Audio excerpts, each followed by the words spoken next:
Je m'appelle Antoine Rousseau, je suis directeur de recherche au CNRS et je travaille au laboratoire de physique des plasmas de l'École polytechnique. Le sujet de recherche sur lequel je travaille depuis plusieurs années concerne l'utilisation des plasmas froids à la médecine, en particulier à la dermatologie, la physique et la physico-chimie des sources à plasma. L'un des enjeux des recherches, c'est de contrôler en particulier la dose de plasma, ces impulsions de courant qu'on va délivrer à la peau, de manière à obtenir des effets bénéfiques en termes de cicatrisation.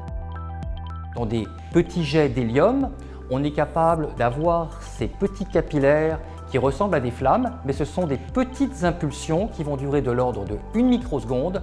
10 000 fois par seconde. Et c'est pour ça, comme ça dure très peu de temps, que le gaz va rester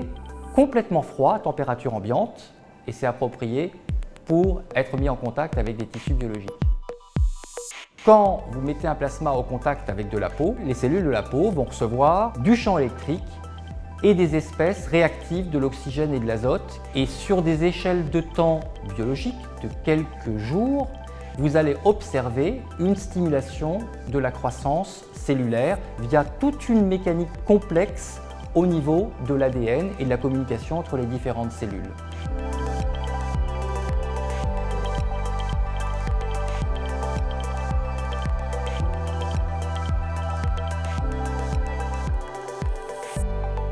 La Fondation de l'École polytechnique nous soutient par le financement d'un doctorat et l'objet de ce doctorat est la physique des sources à plasma pour qu'on puisse avoir des sources à plasma de grande dimension qui soient utilisables ultimement par des professionnels de santé.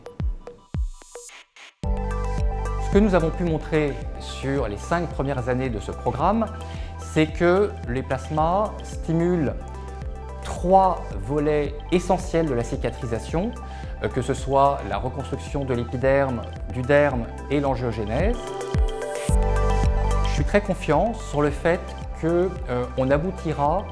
à un traitement probablement combiné à des traitements existants ou futurs qui permettront d'avoir des résultats en termes de cicatrisation bien supérieurs aux thérapeutiques qui existent actuellement, que ce soit pour les brûlures, mais aussi pour les plaies chroniques qui sont un enjeu sociétal majeur.